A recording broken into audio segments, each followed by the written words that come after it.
Kamusta po kayo? Welcome to Tagalog Bible Voice. Leviticus chapter 1. Kaibigan, imagine mo ito, kakaligtas lang ng Israel at ngayon tinuturuan sila ni Lord kung paano lumapit sa Kanya. Basta-basta lapit, may tamang paraan, may puso at may respeto. Sa chapter na to, pinag-uusapan ang burnt offering o handog na sinusunog ng buo. Parang ito yung way ng tao para sabihin, Lord, I give you everything. Walang tinatabi, buong buo. Ganito ang eksena. Kung gusto mong magalay, kukuha ka ng hayop. Pwedeng baka, tupa o kambing. Pero hindi pwedeng basta hayop lang. Dapat walang kapintasan. Parang sinasabi, kung magbibigay ka kay Lord, ibigay mo yung best mo, hindi yung tira-tira.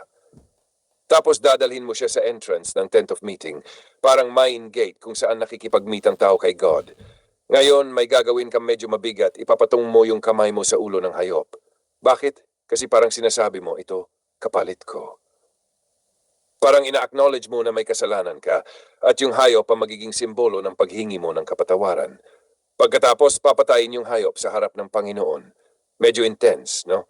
Pero ito yung point. Ipinapakita kung gaano kaseryoso ang kasalanan. Hindi ito maliit na bagay. May kapalit. Yung dugo, kukunin ng mga pari mga anak ni Aaron at iwiwisik nila sa altar. Sa isip nila noon, ang dugo ay simbolo ng buhay. Kaya parang sinasabi, life is being offered back to God. Tapos yung hayop, babalatan at hiwa-hiwain. Hindi lang basta sunog agad, may proseso. Parang sinasabi na ang pagsamba kay Lord hindi minamadali, pinaglalaanan ng oras at effort. Lahat ng parte, ulo o taba laman, ilalagay sa altar at susunugin. Buong buo, walang kinukuha pabalik ang nag-alay. At sabi doon, yung amoy nito ay pleasing to the Lord.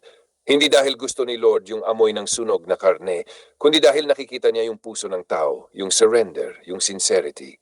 Ngayon, hindi lang mayayaman ang pwede. Kung hindi mo afford ang baka o tupa, pwede kang mag-alay ng ibon, kalapati o turtle dove. Ganun pa rin ang proseso pero mas simple. Ibig sabihin, kahit sino, mayaman o mahirap, may paraan para lumapit kay Lord. Ang ganda ng insight dito, kaibigan, hindi hadlang ang estado sa buhay para makalapit sa Diyos. Ang mahalaga, yung puso na willing magbigay at mag-surrender. At isa pang bagay, yung burnt offering na ito, sinusunog ng buo, parang picture ng total surrender. Walang tinatago, walang Lord, ito lang ibibigay ko, pero ito akin pa rin. Parang tanong sa atin ngayon, may mga parts ba ng buhay natin na ayaw nating i-let go? Kasi sa Leviticus chapter 1, malinaw, ang tunay na paglapit kay Lord, hindi half-half, buong puso, buong buhay. Dahan-dahan lang, kaibigan, nandito lang tayo, sabay nating inuunawa. Leviticus chapter 2. Kaibigan, kung sa chapter 1 nakita natin yung offering na may dugo yung medyo mabigat, dito naman sa chapter 2, mas tahimik, mas simple, pero sobrang meaningful pa rin. Ito yung grain offering o handog na gawa sa ani, parang harina, tinapay o pagkain. Isipin mo, hindi hayop ang inaalay kundi bunga ng iyong paghihirap. Parang sweldo mo, effort mo, oras mo. Ganito ang sinasabi. Kung mag-aalay ka, kukuha ka ng pinong harina, yung best quality, hindi yung basta-basta. Lalagyan mo ito ng langis at insenso. Yung langis parang simbolo ng blessing at richness. Yung insenso naman kapag sinunog mabango parang panalangin na umaakyat kay Lord. Tapos dadalhin mo ito sa pari. Kukuha siya ng isang bahagi, parang representative portion at yun ang susunugin sa altar.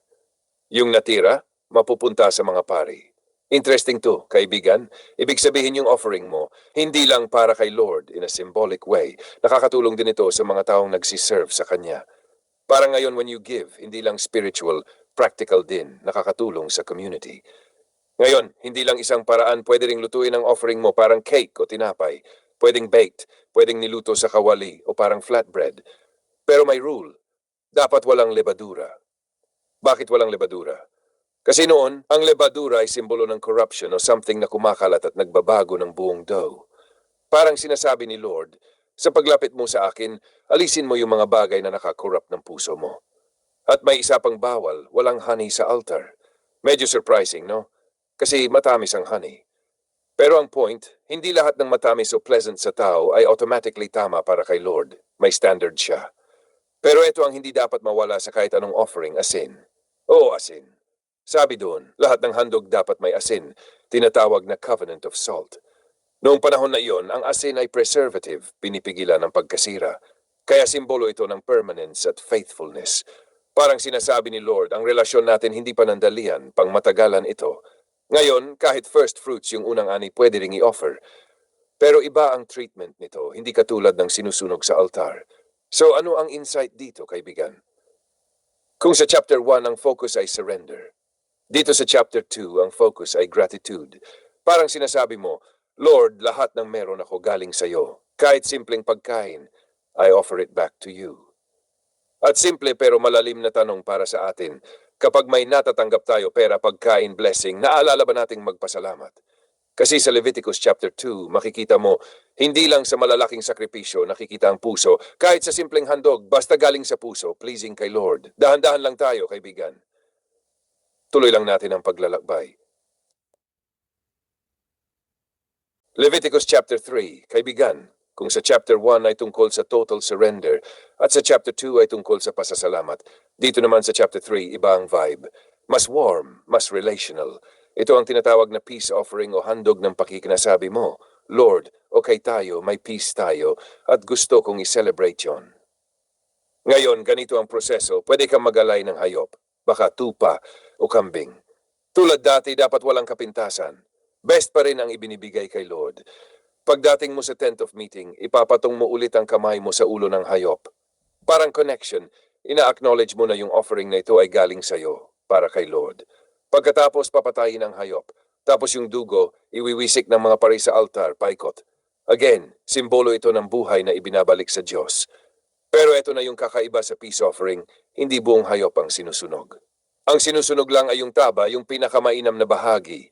Kasama dito yung taba na bumabalot sa laman loob, yung sa atay at yung dalawang kidney na may taba. Medyo detailed, no? Pero may reason yan. Sa kanila noon, ang taba ang pinaka-rich na part, parang pinaka-special. Kaya parang sinasabi, Lord, ibinibigay ko sa iyo yung pinaka-best part. At kapag tupa ang offering, pati yung buong buntot na mataba, isasama.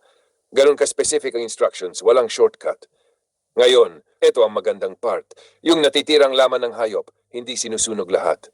Kinakain ito usually kasama ng pamilya at minsan pati mga pari. Parang may shared meal. Isipin mo ito, kaibigan, parang handaan, pero hindi lang simpleng kainan. Parang may kasamang Diyos sa gitna ng celebration. Parang dinner na ang guest of honor ay si Lord. Kaya, peace offering siya kasi may restored relationship, may joy, may fellowship. Parang tanong sa atin ngayon, hindi lang ba tayo lumalapit kay Lord kapag may problema? Paano naman kapag okay ang lahat, nagse-celebrate ba tayo kasama siya? At may isang importanteng utos sa dulo, huwag kakainin ng taba at dugo. Bakit yung taba reserved kay Lord, symbol ng best part? Yung dugo naman, simbolo ng buhay, sagrado. Parang sinasabi, may mga bagay na hindi para sa atin, para kay Lord lang. At interesting fact, kaibigan, yung peace offering lang ang sacrifice na may sharing. Ibig sabihin, hindi lang ito about forgiveness, ito ay about relationship. So sa Leviticus chapter 3, makikita mo, hindi lang seryoso ang relasyon sa Diyos, pwede rin itong maging masaya. May connection, may celebration. Dahan-dahan lang tayo, ini-invite tayo ni Lord, hindi lang sa pagsunod, kundi sa isang relasyon na may kapayapaan.